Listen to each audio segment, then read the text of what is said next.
Amanda Faki. Marc Boilard. Notre chroniqueuse politique et professeure de théâtre. Théâtre? Oui. Comment ça, théâtre? Amanda Faki. Mais j'ai fait du théâtre. J'en ai Pour fait vrai? pendant 3 ans. 2 ans au primaire, Ah, ben non. 1 an au cégep. Oui.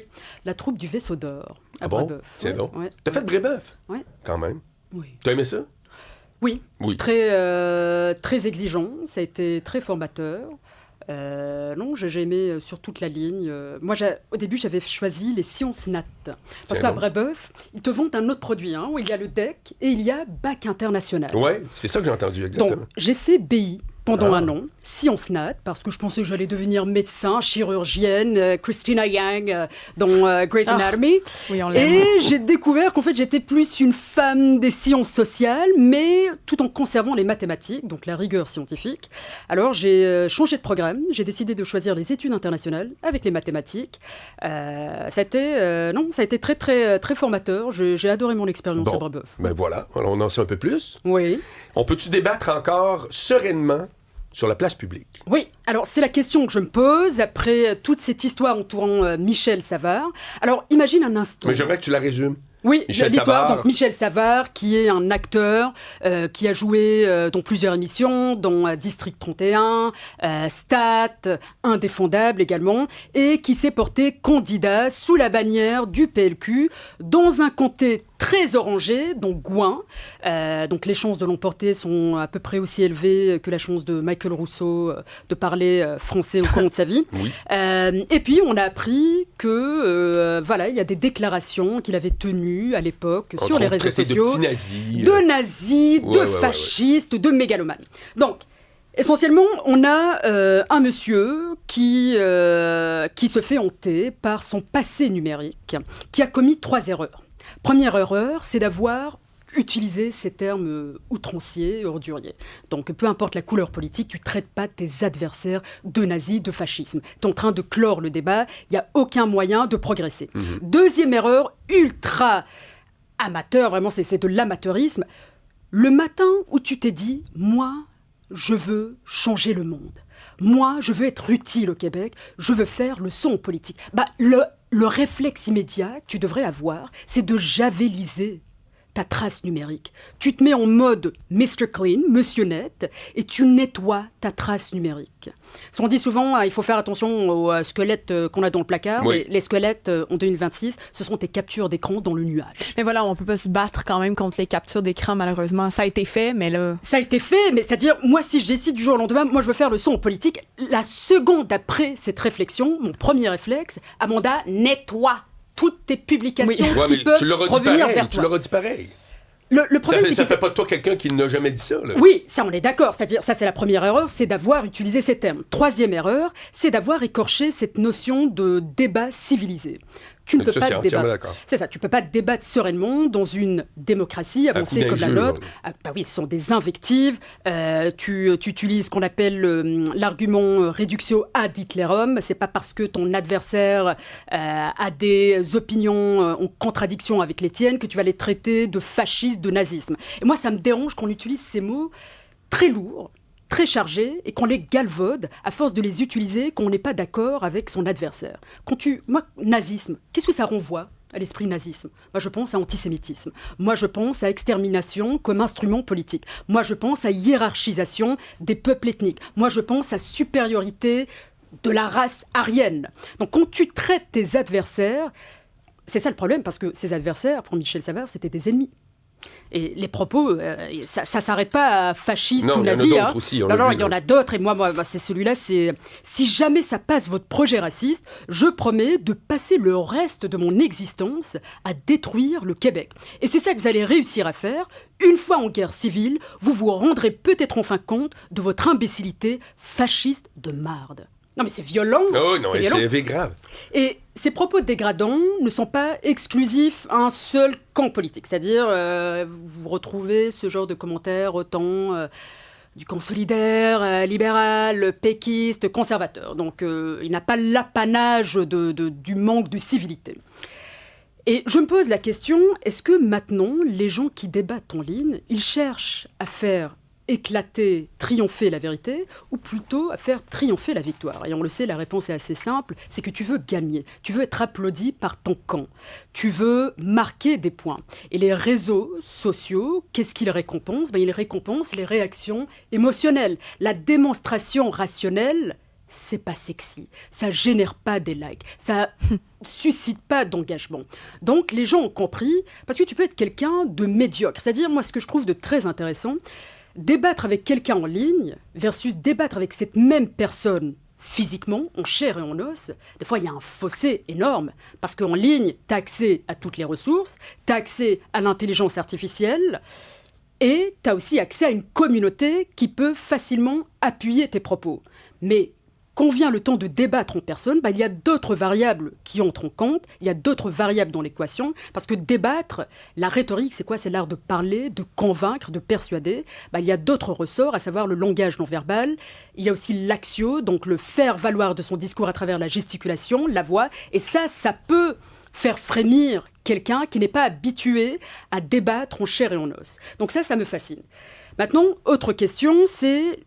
J'espère que durant la campagne électorale, on va se retrouver avec des débats intelligents, poussés, où on va réhabiliter la méthode socratique. Parce que c'est quoi la méthode socratique? C'est ce processus de questionnement qui vise à faire un pas vers l'autre, qui vise à progresser ensemble. Peut-être qu'on est en désaccord sur nos visions du monde, mais je n'arrive pas à croire qu'on ne peut pas se mettre d'accord sur une destination commune.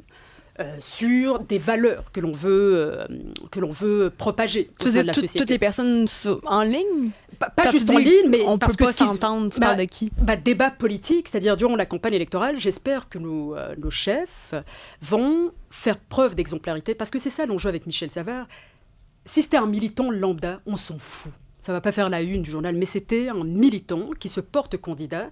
Et quand tu te portes candidat, quand tu aspires à occuper une fonction de représentation, on s'attend de toi de la civilité, on s'attend de toi de l'exemplarité. Est-ce que tu es capable de maintenir ta contenance? Parce que c'est ça, être élu. C'est est-ce que tu peux... Mais tu décris tout sauf Donald Trump. Donald Trump, c'est un personnage... Il a gagné.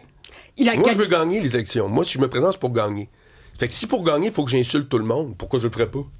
Je ne pense pas que Donald Trump, c'est une figure exemplaire à suivre, mais Donald Trump... Il a gagné, c'est ça que j'explique. Il a gagné... Tu dis que tu aimerais avoir un grand débat glorieux et socratique. Non, mais si il a au gagné... final, l'autre, il va dans l'insulte, puis il y a plein de monde qui le suivent en disant « Ouais, vas-y, mets-y dans les dents. » On est à cette époque-là, là. Oui, on est à cette époque. C'est une époque d'enrager sur Internet, là. C'est ça, moi, ça m'intéresse pas, mais je m'en vais pas en politique non plus, parce que j'en ai rien à tirer de ça.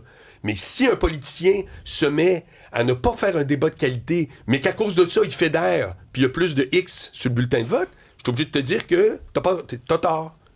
C'est-à-dire, il a gagné parce que ses adversaires aussi sombraient dans la langue de bois. La langue de bois, les gens, ils en ont marre de ça. C'est-à-dire, moi, je suis pas intolérante au lactose, mais je suis intolérante à la tiédeur. La tiédeur, donc des propos tièdes, trop nuancés, avec 50 nuances de gris, ça fait pas réagir. C'est pas suffisamment chaud, c'est pas suffisamment froid. Il faut que tu sois capable d'énoncer les choses clairement, de ne pas avoir peur de dire les choses telles qu'elles sont. Et je pense qu'on a soif de ça. On a soif de ce langage plus terre-à-terre. Et je pense qu'il y a des chefs qui commencent à le développer de plus en plus. Il y en a qui doivent apprendre à être vraiment sur le plancher des vaches et puis parler un langage qui parle aux gens. Mais oui, c'est vrai, parce que c'est quoi une élection? Ton objectif, c'est quoi? C'est gagner. C'est de gagner. Voilà. C'est de gagner. Oui. Le débat politique, c'est pas un débat scientifique. Un débat politique ne repose pas sur une démonstration scientifique rigoureuse. Non, effectivement. Un débat politique, ton objectif, c'est pas de faire triompher la vérité, parce qu'il n'y a pas une vérité en politique. Ça repose en fait sur le relativisme. Un débat politique, c'est... Tu veux de l'adhésion. Tu veux de l'adhésion. C'est ça, persuader. Tu veux parler au cœur des gens. Oui. Et il y a des partis politiques qui sont extrêmement forts là-dessus, c'est-à-dire qu'ils savent parler au cœur des gens, et d'autres partis politiques qui peinent à fédérer parce qu'ils parlent uniquement... ils s'adressent à l'intellect des gens. Quand tu sors que des chiffres, mais que tu n'arrives pas à fédérer, à créer une adhésion, parler à l'affect, exactement. Donc ça, c'est le principal défi. Mais tu t'attends à quel genre de propos pendant la prochaine élection? Compte tenu là, que ces médias sociaux, c'est vraiment toujours très inflammé, tu t'attends à quoi lors des débats? T'attends-tu que ça va être relativement civilisé? ou que quelqu'un va prendre le flambeau et dire, ben moi, ça me dérange pas, j'y vais à fond la caisse, ça paraît mal, mais c'est drôle, j'ai plus de X. Oui, alors je m'attends à ce qu'il soit digne des fonctions qu'il souhaite occuper. De 1, l'exemplarité. Quand tu veux être élu, tu dois faire preuve d'exemplarité. Maintenant, ils ne contrôlent pas leurs militants. Les élus ne contrôlent pas leur base de militants. Les militants, s'ils adhèrent à un projet X, ils vont tout faire pour gagner ce projet. Oui. Donc, ils vont se créer une communauté. C'est ça dont les ingénieurs du chaos, d'Empori, qu'est-ce qu'ils expliquent ? On a des stratèges qui ont su agréger ces préférences, qui ont su utiliser la colère comme moteur politique pour bâtir des communautés. Parce que la colère, ça fait réagir. C'est ce qu'on appelle le rage baiting. Oui. Et c'était le mot, je pense, de 2026. Et comme tu disais, quand tu écris sur mal. Internet de quoi qui fâche, versus quelque chose qui éclaire, le deuxième, tout le monde s'en cogne, puis le premier, ouais, bon, ça, c'est bien connu. C'est que je me dis, est-ce qu'il y en a un des 5 principaux qui va arriver avec une attitude de dire, ben, voilà, moi, je m'en fous de bien ou mal paraître, ce que je veux, c'est fédéré, puis moi aussi, je suis en tabarnak, puis ça va faire, puis ouais, t'as raison, moi aussi. Ça marche. Que tu veux ou non, ça marche. Oui, c'est une recette qui peut être gagnante à court terme. Oui, c'est bas de gamme, c'est à court terme, mais aussi au Québec, on n'aime pas la chicane. Donc, il y a déjà ça, on n'aime pas trop la chicane. Je ne pense pas que monsieur et madame tout le monde adhérerait facilement à ce genre donc, de rhétorique. Donc, culturellement, tu penses qu'on est ailleurs? Absolument. Okay. On ne va pas adhérer à cette rhétorique abrasive. Là, ce que je suis en train de dire, c'est là, il faut avoir des débats mous, des débats consensuels. Non, c'est pas ce que je t'entends. Donc, ça, c'est une leçon que Michel Savard va devoir avaler. Bon, on l'a vu ça autrement. Il y a eu toutes sortes aussi de cas comme ça, de gens qui ont retourné en arrière et qui se faisaient... Il s'est fait attraper, c'est ça l'enjeu. Il s'est fait attraper, mais aussi, c'était profondément bête. C'est-à-dire, encore une fois, je ramène cette idée, c'est très amateur quand tu dis « je veux me lancer en politique » et que tu fais pas le ménage de tes réseaux sociaux. Parce que oui, OK, c'est mal de tenir ce genre de propos. Mais tout le monde a été idiot dans sa vie. Tout le monde a été peut-être outrancier dans une certaine mesure. Bon, lui, ça a dépassé les bornes. Mais la moindre des choses, t'effaces ta trace. Merci, Amanda Fakir. Merci, Marc. À bientôt. À bientôt. Bye.